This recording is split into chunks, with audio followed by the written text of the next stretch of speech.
おはようございます。本日はですね、僕は昔一度来たことがあるんですけど、常陸利根川に来ました。もうここは2月下旬から3月、本当にこののっこみの時期に大型のヘラブナが釣れて、ヘラ市の皆様には愛されているフィールドなんですけれども、今回はその常陸利根川に挑戦をするというのは一つの目標であり、サブ的な要素です。1月にパシフィコ横浜で開催をされた釣りフェスティバル2025、そちらの台湾ブースで台湾のテスターである生井沢さんから波紋という竿をですね、ご説明をいただきました。この波紋という竿は3月の中旬頃に発売ということで、詳しいことは台湾のホームページ並びに台湾さんの発表を待っていただきたいんですけれども、ちょっとですね、ご縁を頂戴いたしまして、この度波紋を発売前に振らさせていただくことになりました。そしてこの常陸利根川は、いわゆる下道と言われるゲストさんも本当に大型も多くて、なおかつ両肩のヘラブナが狙えるということで、もう波紋のインプレをするには最適なフィールドということで、今回足を運んでいるんですけれども、もちろん僕だけでは役不足。ご説明をいただいた生井沢聡さんにお越しをいただいておるので、ぜひ登場していただきましょう。それではよろしくお願いいたします。皆さんこんにちは。金谷お疲れ様です。お疲れ様でございます。持ってきました。ありがとうございます。釣りフェスで展示されていた、波紋です。はい、はい、一番食いついてくれそうなんですよ。今回多分釣りフェスティバルでは、去年発売した無点、荒法市無点のモデルチェンジの、あちらの竿が多分メインでお話を進めたかったんですけれども、僕はもうこの波紋にですね、ものすごく惹かれてしまいまして、ぜひちょっと使ってみたいというお願いをいたしましたらば、この生井沢さんにいろいろと取り付けていただいて、発売前にこちらの新製品を使わさせていただけるということで、どうしてもね、ちょっとこう波継ぎヘラ竿が、メインになると思うんですけど、本当にね、この隠れたファンが本当に多い、波紋、本当今日みたいなこの常陸利根川なんかにはもう絶対向いてますし、本当にこう初心者からベテランまでこう楽しんでもらえる竿に仕上がってると思いますので、ちなみにバランスも僕が見ましたんで、ありがとうございます。間違いないと思いますんで、ぜひ今日は。今日はですね、もちろんヘラブナを狙いたい気持ちもあるんですが、例えば大きい下道の鯉だったり、レンギョだったり、そういった魚も、もう波紋は向いていると思いますので、ぜひちょっとそういったゲストさんも釣りながら一日この波紋を使わさせていただければと思っております。ね、僕見てもらうと分かるけど、アグラスタイルじゃないからね。この後見ていただきますから。それではね、せっかく今回振り出しの竿をね、お貸しいただけるということなので、その使い方だったり、あとはこの竿の特徴だったり、そういったのを改めてご説明をいただきたいなと思います。それでは常陸利根川波紋編、よろしくお願いします。お願いします。それでは、生井沢さんがまたぎに座っております。またぎに座ってます。やっぱりこのスタイル、大きいゲスト、下道を釣り上げた時にも、すごくやっぱりすぐ靴も履いてるし、やり取りがやりやすいんですよ。結局基本的に立って移動ってことはないんですけど、やっぱりこうためやすさで、どうしてもアグラスタイルだとこう立ち上がる時にワンテンポ遅れるじゃないですか。で当然ヘラを狙いたいんですけどね、魚は選べないんで、その時にね、せっかく大きいのが来れば見てみたいっていうのもあるんで、今日はあくまでこの波紋らしい釣りということで、このまたぎスタイルで。それではざっくばらんに、今回の波紋なんですが、好調と長考、両方あると思います。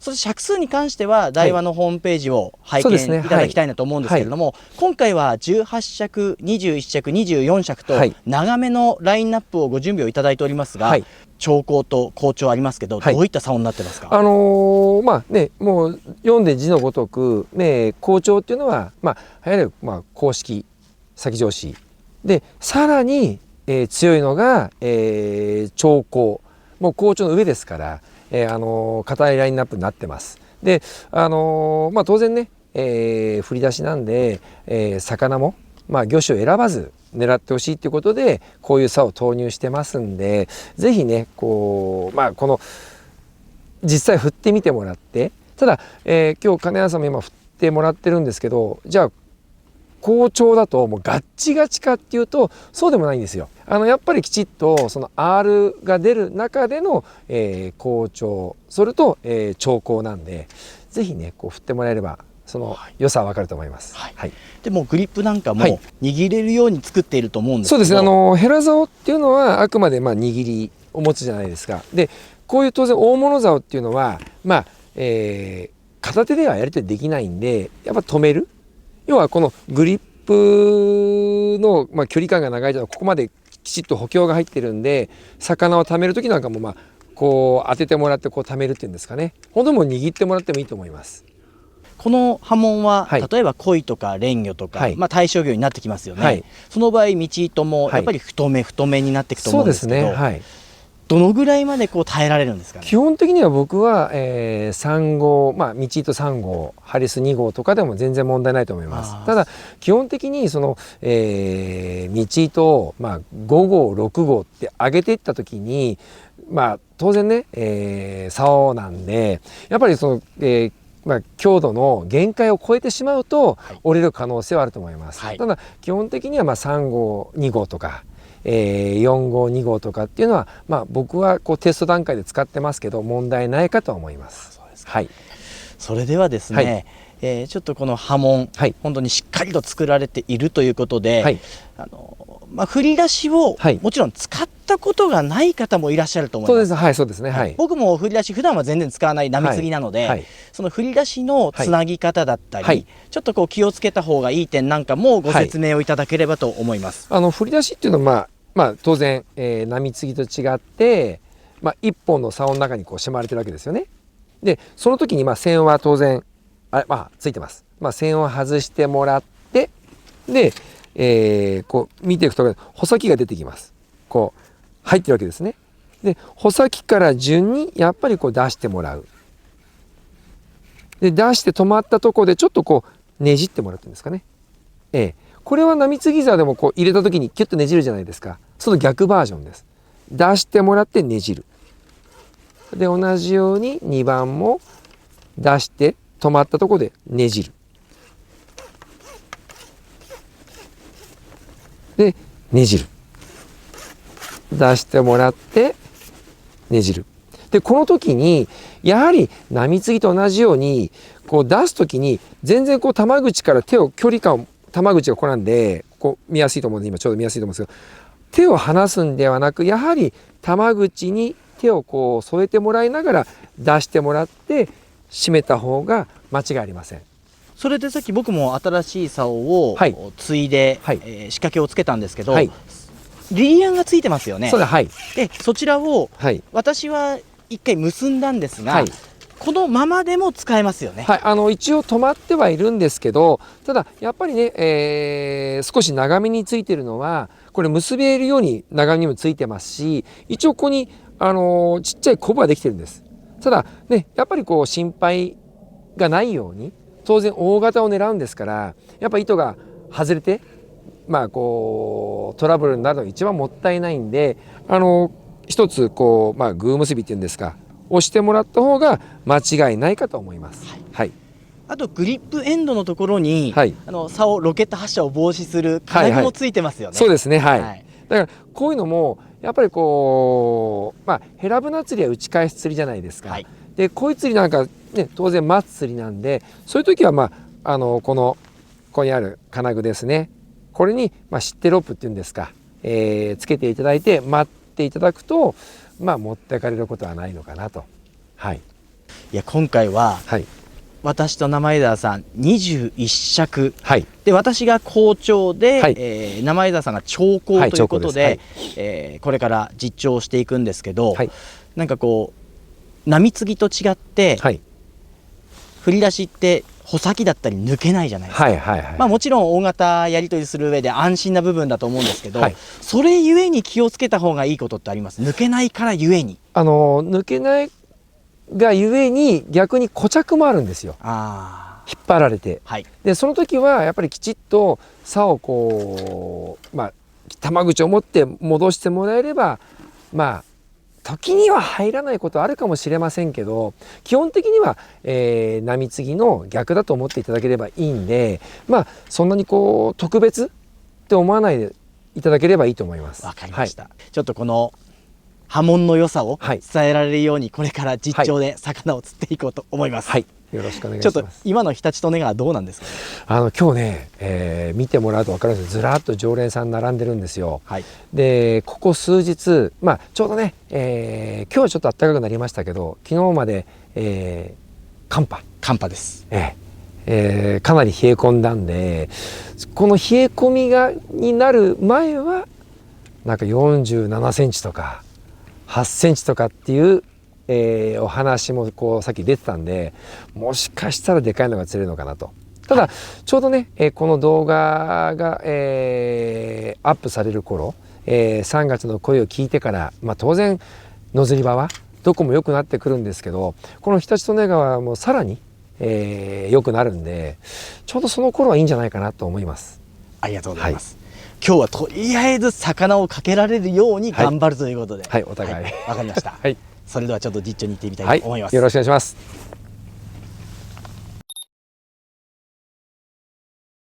それでは生井沢さん、はい、実況に移りたいと思いますので、ちょっとセッティングを簡単に教えてください。はい、道糸が今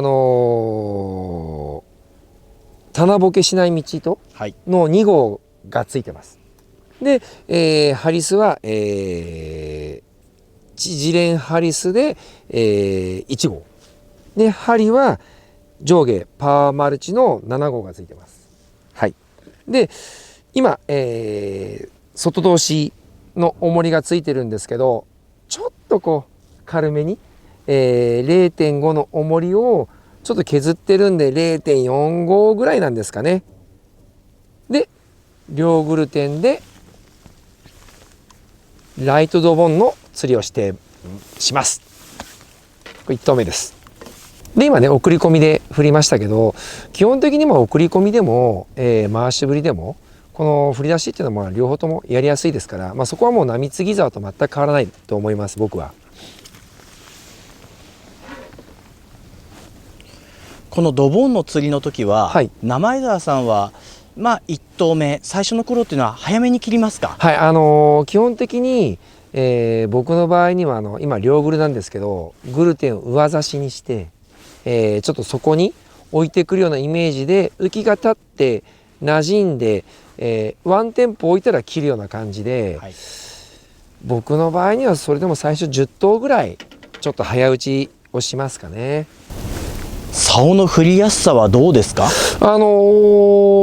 まあほぼほぼっていうか、まあ生井沢の場合には、はい、今中国広州大は中国の仕事も結構多いんですね。はい、で日頃から振り出し使うんですよ。はい、それなんで、まあ、違和感がないのかもしれないんですけど、基本的に僕はもう波継ぎも振り出しもほとんどこう違和感なく同じように、使えます。ちょっとね当然、まあ、握りグリップが太いんで、グリップが太いので、はい、さっき思ったんですけど、はい、僕銀閣の万力メタル万力使ってるんですよ。はい、入らないですよね。そうです。万力が当然やっぱりグリップが、太いんでね、竿が短くなれば入るんですよ。はい、尺数が。今はね今回長尺を使ってるとなかなか入んないんで、まあ、僕はこういうふうにきちっとこうグリップが乗っかるように、はい、万力も一応その釣りでチョイスして持ってきてます。はい、それでは生井沢さん、僕も好調の21尺ちょっとお借りします僕も21尺バランスライトドボンですね。何かしらちょっとねお見せできるように僕も頑張りたいんですけど、今日はだいぶ常陸利根川静かで常連さんもほぼほぼ竿を曲げてないという状況です。さあじゃあやっていきますか。重さとしては振り出し21なのに全然軽いっす。僕葉隠れの21を持ってるんですよ、振り出し。それよりも全然軽いですね。葉隠れより軽いですよね。全然軽いです。で、竿振りもしやすい。もちろん生枝さんみたいに送り込み全然しやすいし、回し振りも本当に片手でもう余裕です。しっかり回せる。ほら、最高ですね。俺本当に波紋は21と18、あと24かな。ちょっと霞水系とかね、大型下道のところ用に欲しいんですけど、うちのメンバーでトシもすごく長竿好きなんですよ。なんで個人的に波紋買いたいって言ってましたね。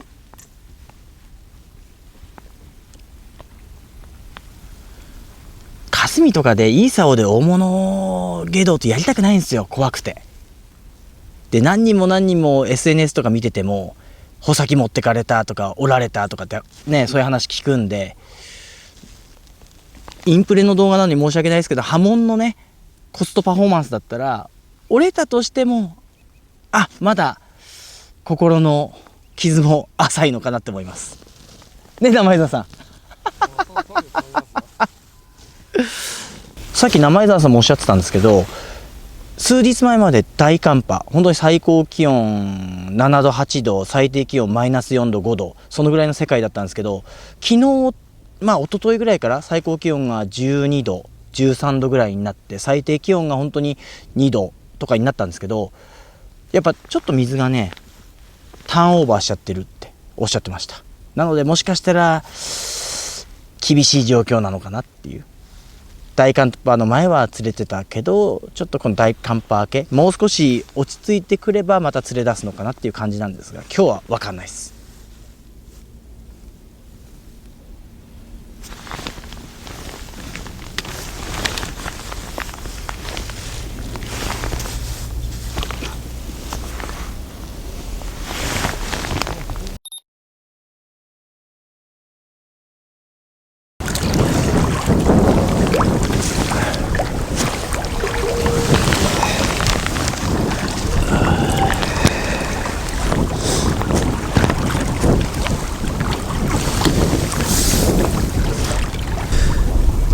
いやー、夕方今2時半ですね。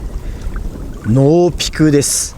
しかも予報通り南風になって真正面から吹いているんですが、生井沢さん、はい、どうでしょうか今この状況。今金谷今予報通りって言ったけど、はい、予報だと3メーターぐらいだったんでね。そうなんですよね。今どう見てもこれ5メーター6メーターぐらい吹いてるから、吹いてますね。6メーター吹いてるよね。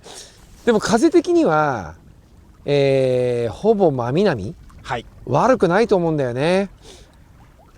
東風は絶対良くないから。なるほど。冷えるから、はい、でも南風で、午前中のこうベタなぎとは違って絶対いいはず。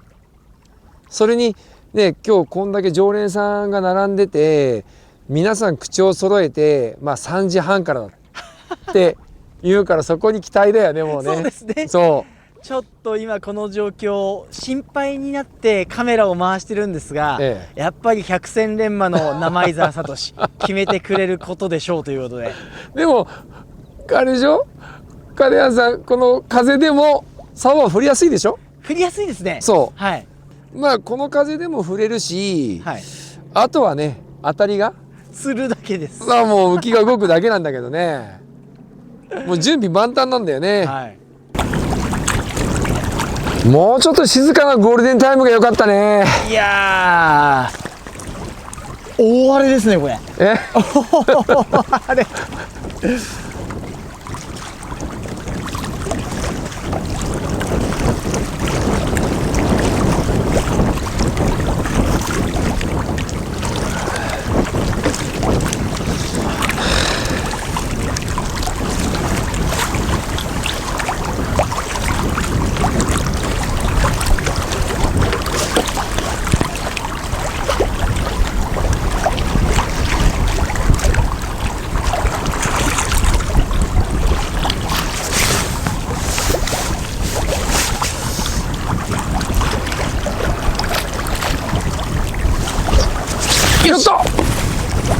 やったかね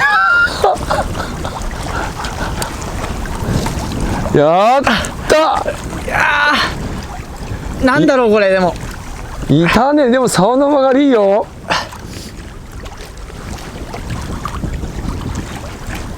やったね。やりましたね。あ、いやマブナっぽいかな。なんだろう今の。マブナっぽいっすねでも。マム。いやでもすごいすごい。ヘラ。違う違う違う。いやヘラっぽいな。あ、ヘラですね。ヘラヘラヘラヘラだ。やったね。ヘラだ。やるな。しかもちゃんと食ってますね。お、食ってる食ってる。いややった。お、いいヘラじゃん。ありがとうございます。よかった。竿の曲がり見えてるかな皆さん。いやなんとか38センチ。綺麗な日立とネベラでした。ありがとう。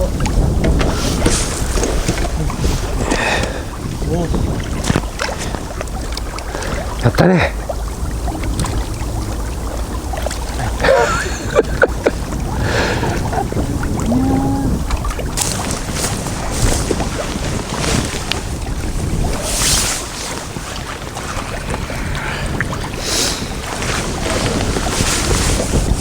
真正面にあんだけ降ったってもうあそこであんだけ流れてるんだもんな。右にちょっとこれもうちょっと重り重くしないとダメだね。これやっぱり流れちゃうね。こんなにまめに重りを変えることないんだけどね。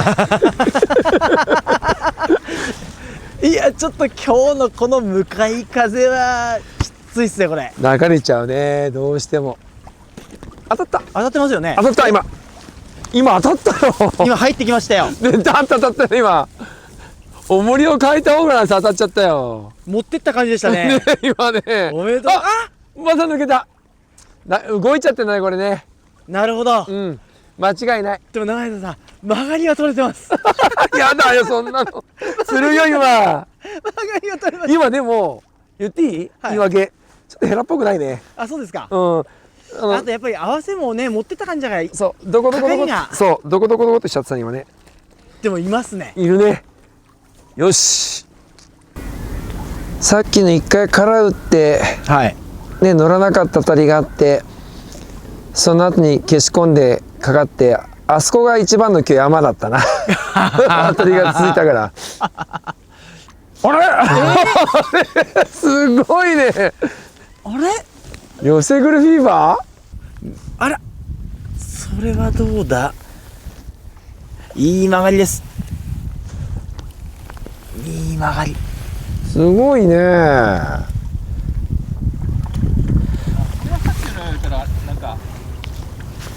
りがとうございます。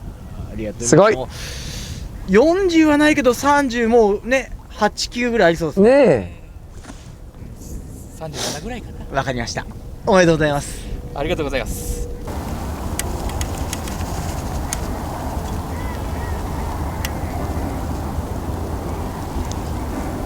夕方もう少し当たりっきりなのかなと思ったけどな。いやそう甘くないんだな。それでは生井沢さん、はい。お昼前頃からの兆候ではございましたけれども、はいもう日没でちょっと暗くなっております。いやもう日没っていうかもう日没になっちゃったね。とりあえずはい言いたいことはたくさんあるかと思うんですが、はい。結果的に本日のこの波紋の、インプレ動画どうでしたでしょうか。何もなかったことにしたいですね。一言だけ。はい。ももちリベンジ付き合って待ってるよ。とてももうそれだけ。でも、うん正直な話、はい今日は風も強くて、うん向かい風だはいったじゃないですか。はいはい。それで、今回振り出しの竿で、はいうんこの好調の、うん僕21尺を振り続けてましたけど、はいあの風の強さ、そして向かい風にもかかわらず、はい。ブレも少なくしっかりと振り込めるっていうのは、正直それだけでもこの竿のポテンシャルが高いなと思ったんです。本当に今日ね金谷さんが釣ったとこ、はい、僕隣で見てましたけど竿の、曲がり、はい、いわゆる R、はい、本当に台場の、曲がりバランスっていうものをきちっと、こう魂を入れた竿だと思います。で本当に曲がりも綺麗だったと思うんですよね。はい、本当に振り出しっていうこうちょっとね、曲がりよりも本当にこう波継ぎヘラに近いような綺麗な曲がりバランスだと思うんで、はい、本当にこの波紋に関してはちょっとねこういうノズリ場、それこそ、ね、今日水野さんも釣ってましたけど自信を持っておすすめできる竿になってると思いますんで、はい、本当であればちょっと下道を見せたかったっていうのが正直なところもあるので、なんか次、本当に桃地も含めて、ちょっとまあ生井沢さんリベンジって言ったらおこがましいですけど、いやいやもうリベンジさせてもらえれば含めてその時はもっとあったかくなった時期に、なんか鯉とかレンギョとかナマズとかもバンバン釣れるような時期に、また改めて日立利根に来て、波紋を改めて使わせていただければと思ってます。付き合ってください。当たり前じゃないですか。ぜひちょっとお願いします。お願いします。すみません。本当にこの波紋3月の中旬発売ということで、ちょっと皆さん方もぜひ使ってみていただいて、たくさんいろんな魚を釣っていただければと思います。はい。それではまた次は桃地を含めたリベンジ兆候、楽しみにしていてください。本当に一日ありがとうございました。お疲れ様でした。ありがとうございました。